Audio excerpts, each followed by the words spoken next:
नमस्कार। आपदा का सामना के एक और विशेष अंक में आप सभी का बहुत बहुत स्वागत है। मैं हूं वसीम मिश्रा। आज के अंक में हम बात करेंगे आपदा की स्थिति में हमारे अस्पतालों की तैयारियों की। जैसा कि आप जानते हैं कि आपदा के बाद बेशकीमती जान की सुरक्षा और मानव जीवन को बचाने में हमारे अस्पतालों की बहुत ही अहम भूमिका होती है। ऐसे में भारत के सभी अस्पताल संरचनात्मक और कार्यात्मक तौर पर सक्षम और मजबूत हों, ये काफी महत्वपूर्ण हो जाता है। साथ ही अस्पताल न सिर्फ बेहतर तरीके से तैयार हों, बल्कि आपदा के तुरंत बाद प्रभावित समुदाय की चिकित्सा सुविधा बिना किसी देरी के कर पाने में भी सक्षम हो। साथ ही साथ ये भी जरूरी है कि हमें इस बात पर भी ध्यान देने की जरूरत है कि अस्पताल के संचालन से जुड़े सभी जो पेशेवर पूर्णतया प्रशिक्षित हों और ऐसे कठिन वक्त में समुदाय की मदद करने के लिए वो बिल्कुल तत्पर हों। आपदा के दौरान अस्पतालों की तैयारी में उनके नियमित रखरखाव और निरीक्षण के तमाम पहलुओं को भी परखने की जरूरत होती है। तो आज के इस विशेष अंक में हम इन तमाम पहलुओं पर करेंगे खास चर्चा, और इस चर्चा में हमारे साथ तीन बहुत ही खास मेहमान जुड़ गए हैं। हमारे साथ हैं डॉक्टर कृष्ण एस वत्स, जो कि सदस्य हैं एनडीएमए से। सर, आपका बहुत बहुत स्वागत है। हमारे साथ दूसरे खास मेहमान हैं डॉक्टर सुजीत कुमार सिंह, जो कि निदेशक हैं एनसीडीसी से। सर, आपका भी बहुत बहुत स्वागत है हमारे इस कार्यक्रम में। और हमारे साथ तीसरे बहुत ही खास मेहमान हैं डॉक्टर राजेश चंदवानी जी, जो कि प्रोफेसर हैं IIM अहमदाबाद से। आप तीनों ही मेहमानों का इस बहुत ही खास कार्यक्रम में स्वागत है। शुरुआत डॉक्टर वत्स मैं आपसे करना चाहूंगा। और हम जानते हैं कि आपदा के दौरान, आपदा के बाद अस्पतालों की स्थिति और उससे पहले भी अगर किसी तरह की आपदा की स्थिति होती है तो अस्पतालों की जो स्थिति है, चाहे वो फिजिकल स्ट्रक्चर हो या फिर ह्यूमन रिसोर्स की बात हो, इन सारी चीजों को लेकर एनडीएम ने एक दिशा निर्देश भी जारी किया है। वो क्या है दिशा निर्देश? सबसे पहले इस पे आपकी हम टिप्पणी चाहेंगे। और हमारे अस्पताल आज की तारीख में पूरे भारत में कितने तैयार है किसी भी आपदा से तैयार होने के लिए? इंडिया ने 2016 में इस हॉस्पिटल सेफ्टी के लिए गाइडलाइंस इशू किया है, और इस गाइडलाइंस का मुख्य उद्देश्य है कि जो भी विभिन्न तरह के खतरे हैं, आपदाएं हैं, उनसे जूझने के लिए, उनका सामना करने के लिए हॉस्पिटल्स तैयार हों। दोनों स्तर पर, स्ट्रक्चरल स्तर पर और नॉन स्ट्रक्चरल स्तर पर वो सारी चीजें मौजूद हों जिसके तहत हॉस्पिटल सातत्य के साथ अपनी सर्विसेज, अपनी सेवाएं प्रदान कर सकें जी। किसी भी तरह का डिसरप्शन ना हो। और साथ ही साथ जो हॉस्पिटल में जो पेशेंट्स हैं, हॉस्पिटल्स में जो डॉक्टर्स और स्वास्थ्यकर्मी हैं, सभी सुरक्षित हों जी। तो दिशा निर्देश जारी करने के बाद भी एनडीएमए सतत सक्रिय है कि इस दिशा निर्देश का पूरे देश में इसका अनुपालन हो, सारे हॉस्पिटल्स इसको अपनाएं, इंटरनलाइज करें, और इसके अनुपालन के लिए जो आवश्यक ट्रेनिंग की व्यवस्था है उसके लिए भी एनडीएमए ने पहल उठाया है। Thank you. Okay. Doctor Sujit, हम ये भी जानते हैं कि आपदा के वक्त जिस तरह से अस्पतालों की भूमिका, जैसे कि हमने कहा भी, कि बहुत ही महत्वपूर्ण हो जाती है। अभी हमने कोविड का सामना किया, और कोविड के सामना करने के दौरान आपका भी एक्सपीरियंस रहा होगा। अगर आप उस अनुभव को हमारे दर्शकों के साथ साझा करना चाहें, किस तरह का अनुभव आपका रहा और खासकर अस्पतालों की भूमिका कैसी रही इस दौरान? बहुत बहुत धन्यवाद असीम जी। मैं दूरदर्शन को और आप सबको इस बहुत ही आवश्यक विषय को उठाने के लिए एक धन्यवाद देना चाहता हूं, और साथ ही कुछ चीजें साझा करना चाहता हूं जो कि ज्यादातर लोगों के संज्ञान में हैं। फिर भी एक बहुत आवश्यक बात है कि हम अपने पीछे के 2-3 साल पर भी नजर डालें। जब हमने देखा कि कोविड का प्रकोप, जो कोविड की महामारी जिसने कि चाइना, ईरान और बाकी देशों से होते हुए हमारे देश पर भी दस्तक दी, तो अस्पतालों में किस प्रकार का हमको अनुभव हुआ या किस प्रकार के हमें चैलेंजेस का सामना करना पड़ा, वो एक बहुत इंपॉर्टेंट बात है। पहली बात मैं कहना चाहूंगा, जो कि हमारे एयरपोर्ट पर जो निगरानी होनी थी, वहां से जो हमारे इन्फेक्टेड लोग जो एयरपोर्ट पे डायग्नोज हुए उनको क्वारंटाइन सेंटर में रखने की आवश्यकता पड़ी। तो हमने ये अनुभव किया कि बहुत सी जगह पे हमारे क्वारंटाइन सेंटर दिल्ली और बंबई की अलावा बाकी सब एयरपोर्ट पर पर्याप्त व्यवस्था नहीं थी। तो इसके लिए हमें एक प्रिपेयर्डनेस की आवश्यकता पड़ी, जिसको कि हमने बहुत ही तेजी से किया। और जो उसके मैं कि हमको प्रधानमंत्री जी का जो नेशनल लॉकडाउन का एक जो था उससे हमको बहुत मदद मिली। सेकंड बात मैं कहना चाहूंगा, लेबोरेटरी फैसिलिटीज का हॉस्पिटल से लिंकेज। जब इस प्रकार की महामारी आती है, डिजास्टर होता है या कोई केमिकल इमरजेंसी होती है, तो एक बहुत आवश्यक बात होता रोल होता है लेबोरेटरीज का, क्योंकि लेबोरेटरी का अगर समय पर जांच करके हमको बता दे कि ऑक्सीजन लेवल डाउन हो रहा है या हमारे पास आरटीपीसीआर टेस्ट की आवश्यकता कितनी अब तेजी से हमको मिल पा रही है, तो उससे हमें प्रबंधन में हॉस्पिटल के बहुत एक मदद के रूप में मिलती है। तीसरी एक इंपॉर्टेंट चीज मैं ये कहना चाहूंगा, रेफरल सिस्टम। आप सभी ने देखा होगा कि एक अस्पताल से दूसरे अस्पताल के बीच का रेफरल सिस्टम और होम क्वारंटाइन से लेके या कम्युनिटी से लेके हॉस्पिटल तक का रेफरल सिस्टम एक बहुत आवश्यक रूप से सुदृढ़ करना बहुत आवश्यक है। अगर हमारे कोई पेशेंट को जो कि क्वारंटाइन में है उसको हॉस्पिटल की आवश्यकता पड़ती है या हॉस्पिटल वाले को आईसीयू की आवश्यकता पड़ती है, तो एक रेफरल चेन का सुदृढ़ होना, एम्बुलेंस का साथ में होना एक बहुत आवश्यक होता है। आखिरी बात मैं कहना चाहूंगा कि हमारे स्टाफ को पर्याप्त ट्रेनिंग की बहुत आवश्यकता है। बजाय इसके कि जैसे हम लॉजिस्टिक्स वगैरह पर ध्यान देते हैं, ऐसे ही हमें यह भी देखना चाहिए कि हमारे जो पैरामेडिकल वर्कर्स हैं या जो सिस्टर्स हैं, जो नर्सेज हैं और जो डॉक्टर्स हैं, जो चिकित्सा में इसके लिए हमने या तो अपने अस्पताल से या किसी और अस्पताल से लिए हैं, उसमें भी दक्षता प्रॉपर रूप से दी गई है उन्हें। तो ये कुछ मुख्य बिंदु है जो मैं अभी साझा करना चाहूंगा, जिनमें कि हमने समय समय पर काम किया। और आप सभी ने देखा होगा कि कोविड के प्रकोप में किस तत्परता से हॉस्पिटल पूरे इंफ्रास्ट्रक्चर को एक प्रोएक्टिव रूप से तैयार किया गया। बिल्कुल। डॉक्टर राजेश, सवाल ये भी है कि जब हम इस तरह की आपदाओं का सामना करते हैं, चाहे वो कोविड हो या फिर अर्थक्वेक्स हो, कहीं आग लग जाती है, आज की तारीख में भारत में जितने भी इस तरह के अस्पताल हैं वो स्ट्रक्चरली कितने सक्षम हैं, कितने मजबूत हैं, और दूसरी बात कि अभी भी क्या लगता है कि किस तरह के चुनौतियां हमारे अस्पतालों के सामने है जिसको कि दूर करना बहुत जरूरी है? आपने बहुत ही एक महत्वपूर्ण मुद्दा उठाया कि हॉस्पिटल से हम एक्सपेक्ट करते हैं कि ये डिजास्टर में हमारी मदद करेगा, बट कभी कभी बिकॉज ऑफ अगर स्ट्रक्चरली वीक होगा या स्ट्रक्चरली प्रॉपरली डिजाइन नहीं होगा या उसमें सिस्टम्स बराबर से नहीं डेवलप किए होंगे, तो हॉस्पिटल खुद अफेक्ट हो जाता है डिजास्टर से। तो शिकारी खुद शिकार हो जाता है, इस टाइप की व्यवस्था हो जाती है।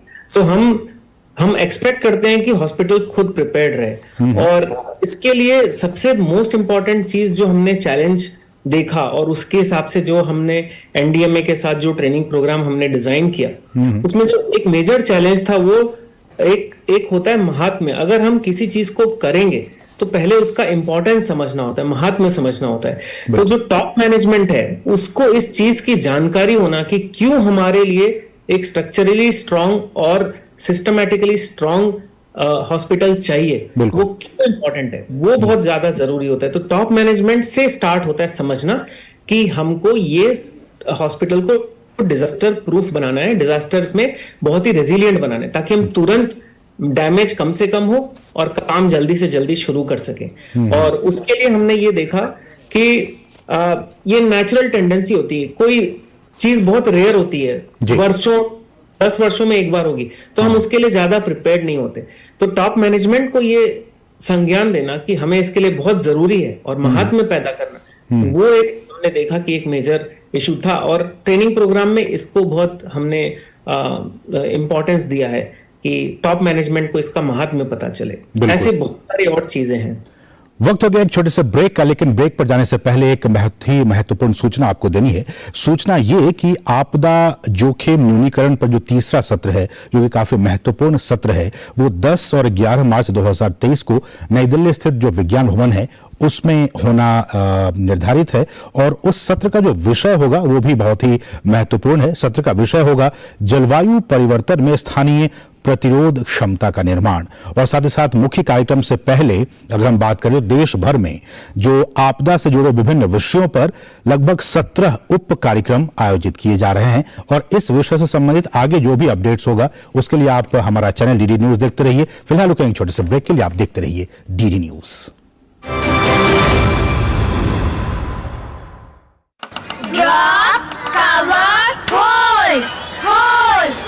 Hey Akshay, has everyone understood?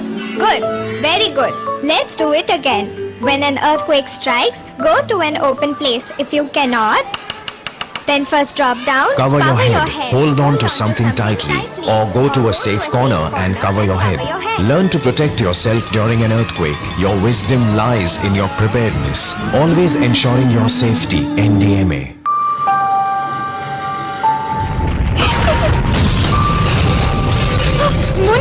Munni, where are you? Munni! They built their house with technical guidance. That's what saved them today. Otherwise, find out your earthquake zone and seek guidance from a structural engineer. You are safe if your house is safe. Always ensuring your safety. NDMA. और break के बाद आपका फिर से स्वागत है। आप देख रहे हैं आपदा का सामना, और आपदा के सामना में आज हम बात कर रहे हैं कि आपदा के दौरान हमारे जो अस्पताल हैं, जो हॉस्पिटल्स हैं, वो कितने तैयार होने चाहिए। हमारे साथ 3 खास मेहमान जुड़े हुए हैं। डॉक्टर वत्स, हम आपसे जानना चाहेंगे अगला सवाल में कि जिस हम बात करते हैं कि अस्पताल किस तरह से तैयार होने चाहिए, उनमें जो क्षमताओं का निर्माण है वो कैसा होना चाहिए। मेरा ये सवाल होगा कि जिस तरह से वहां के लोग हैं, जो प्रशासन है, चाहे अस्पताल प्रशासन की बात हो या फिर स्थानीय प्रशासन की बात हो, एक योजना कैसी होनी चाहिए, जो ह्यूमन रिसोर्सेज हैं उनको किस तरह से ट्रेनिंग देनी चाहिए, और समय समय पर इसका अभ्यास भी हो, यह भी सुनिश्चित करना कितना जरूरी है। जैसा कि मैंने पहले भी कहा, इन सारे क्षेत्रों में एक कंटिन्यूअस एंगेजमेंट की आवश्यकता है,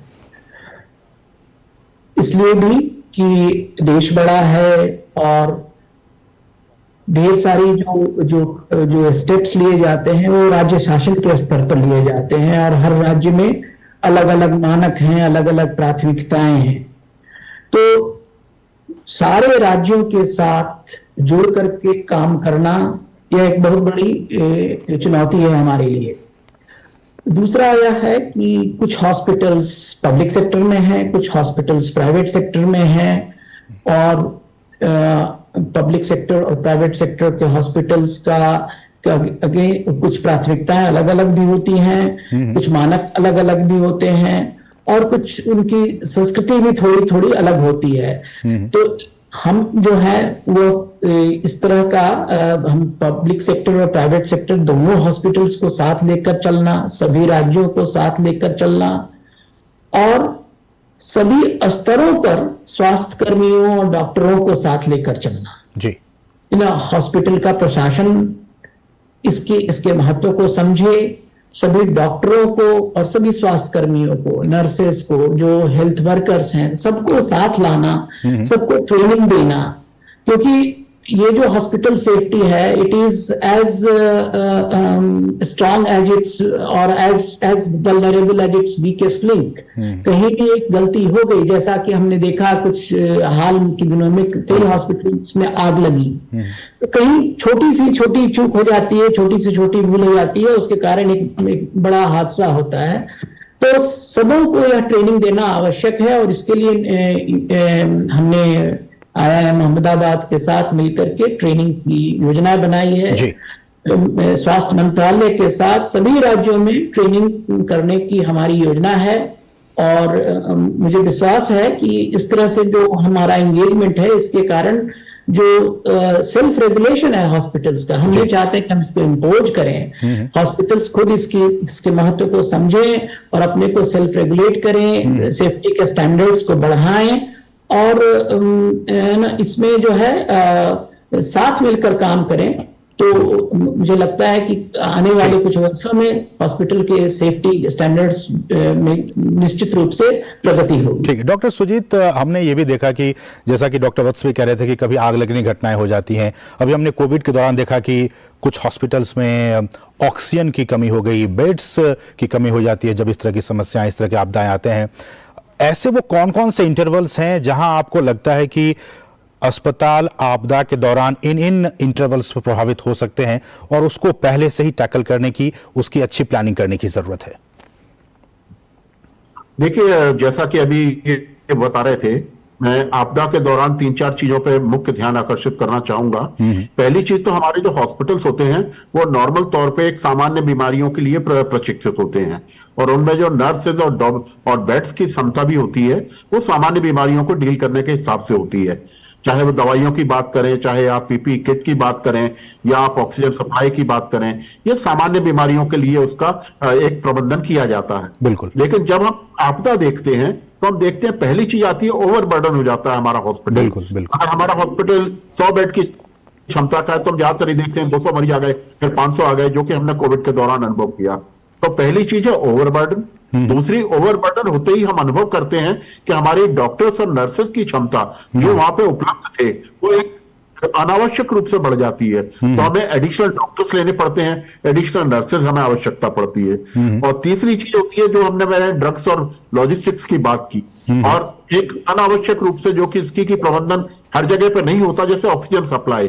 बाद में हम लोगों ने इसके लिए सब तैयारी की अपनी, क्योंकि हर बीमारी एक अलग होती है। हर बीमारी में ऑक्सीजन की आवश्यकता नहीं होती, और हर आपदा में भी ऑक्सीजन की आवश्यकता नहीं होती। तो इसके लिए भी हमें एक अनावश्यक रूप से जो तैयारी होती है वो एक इमरजेंसी के रूप में आती है, और उसके लिए हमें तैयारी करनी पड़ती है। और चौथी मैं मुख्य और इंपॉर्टेंट चीज कहूंगा जो है हमारी ट्रेनिंग। अगर हमारे पास ऑक्सीजन सप्लाई है, वेंटिलेटर्स हैं, और वेंटिलेटर के ऊपर प्रशिक्षित नर्सेज और डॉक्टर्स नहीं है, तो हमारे वेंटिलेटर अपनी उपयोगिता से सामना नहीं कर पाते। जैसा कि हमने देखा कोविड के दौरान वेंटिलेटर्स की सप्लाई की गई तुरंत, ऑक्सीजन प्लांट्स बनाए गए तुरंत।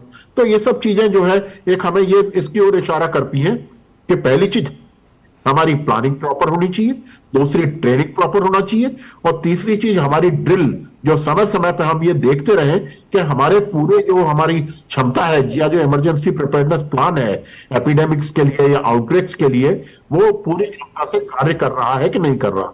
ये हमने कोविड के दौरान समय समय पर इसकी टेस्टिंग की है और पाया है कि इसमें हमें जो जो सुधार की आवश्यकता जब जब लगी है, तो अगर पहले हम कर लेते हैं तो हम आपदा को डील करने के लिए ज्यादा अच्छी तरह से अपने आप को प्रिपेयर कर सकते हैं। ठीक है, लेकिन डॉक्टर राजेश, हमने ये देखा है कि इस तरह के आपदा के दौरान जो लोकल कम्युनिटी होती है, जो स्थानीय समुदाय होते हैं, जो आम लोग होते हैं, स्वयंसेवक होते हैं, उनका भी रोल काफी महत्वपूर्ण हो जाता है, उनकी जिम्मेदारी भी काफी होती है, वो भी इस बात को समझते हैं और जानते हैं। ऐसे में आपका क्या अनुभव है, आप क्या कहना चाहेंगे कि लोकल कम्युनिटी को भी जिस तरह से ट्रेनिंग अस्पताल प्रशासन, वहां के लोगों को, वहां के एम्प्लॉय को दिया जाना चाहिए, क्या उसी लेवल की ट्रेनिंग स्थानीय समुदाय, आसपास के जो लोग हैं, जो स्वयंसेवक हैं, उनको भी देने की जरूरत है? आई थिंक बहुत इंपॉर्टेंट बात आपने बोली कि हॉस्पिटल, जैसे डॉक्टर सुजीत बता रहे थे, अचानक से उसकी रिक्वायरमेंट 200 बेड की हो जाएगी, तो क्या हम 200 बेड का हॉस्पिटल बनाएंगे? हमें जरूरत नहीं है वो बनाने की। लेकिन हॉस्पिटल एक एम्बेडेड एंटिटी है। सो एम्बेडेड एंटिटी मतलब हॉस्पिटल कम्युनिटी में दूसरे हॉस्पिटल्स के पास और दूसरे जैसे एयरपोर्ट के पास सिविल जो इंफ्रास्ट्रक्चर होते हैं उसके पास है। तो हमें ये प्रिपेयर्ड रहना है कि इन सब चीजों को यूज करके हम कैसे आपदा के टाइम पे रिस्पॉन्ड कर सकें।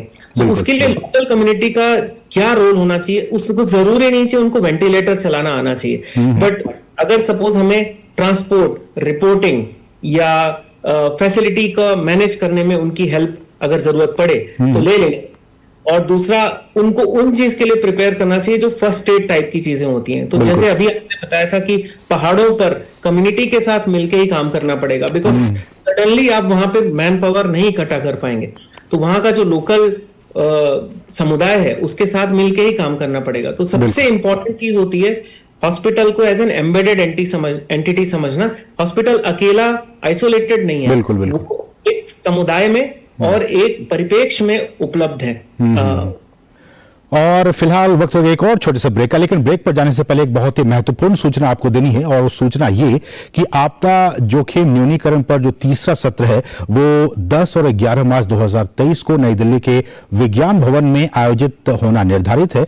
और इस सत्र का जो विषय होगा वो बहुत ही महत्वपूर्ण है, ध्यान से सुनिएगा। जो सत्र का विषय है वो होगा जलवायु परिवर्तन में स्थानीय प्रतिरोध क्षमता का निर्माण। और इससे पहले, मुख्य कार्यक्रम से पहले, देश भर में, पूरे देश में आपदा से जुड़े विभिन्न विषयों पर 17 उप कार्यक्रम भी आयोजित किए जा रहे हैं। तो इससे संबंधित जो भी आगे जानकारी होगी हम आपको डीडी न्यूज के जरिए आपको वो तमाम अपडेट्स देते रहेंगे। फिलहाल रुकेंगे छोटे से ब्रेक के लिए, आप देखते रहिए DD news.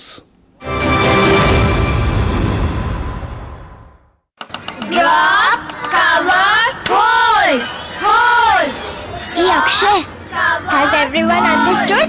Good. Very good. Let's do it again. When an earthquake strikes, go to an open place. If you cannot, then first drop down. Cover your head. Hold on to something tightly or go to a safe corner and cover your head. Learn to protect yourself during an earthquake. Your wisdom lies in your preparedness. Always ensuring your safety. NDMA.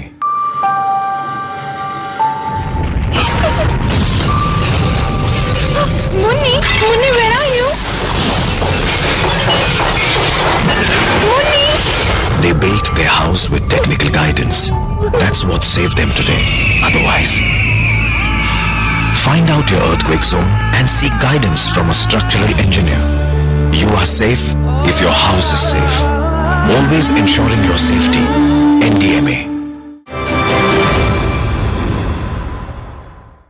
और break के बाद आपका फिर से स्वागत है। आप देख रहे हैं हमारा बहुत ही विशेष कार्यक्रम आपदा का सामना। और आपदा के सामना के आज के इस वक्त हम बात कर रहे हैं कि आपदा के दौरान अस्पताल कितने तैयार होने चाहिए, किस तरह की चीजें वहां पे होनी चाहिए ताकि आपदा को कम से कम न्यूनीकरण किया जा सके। हमारे साथ तीनों ही खास मेहमान जुड़े हुए हैं। हमारे पास समय की कमी है, एक आखिरी कमेंट्स हम तीनों ही मेहमानों से चाहेंगे। डॉक्टर वत्स, अभी हमने देखा, आपने बताया किस तरह की स्थितियां हैं, भविष्य में हमारे अस्पताल कैसे हों, किस तरह की आपदा अगर आती है, किसी भी तरह की आपदा आती है तो उसके लिए भविष्य के अस्पताल हमारे कैसे होने चाहिए? हमारे अस्पताल दोनों प्राकृतिक आपदाएं और बड़ी महामारियां और बड़े डिसरप्शंस हैं, जैसे कि अगर इलेक्ट्रिकल नेटवर्क का ब्रेकडाउन होता है, कम्युनिकेशंस नेटवर्क का ब्रेकडाउन होता है, तो इन सब सारी जो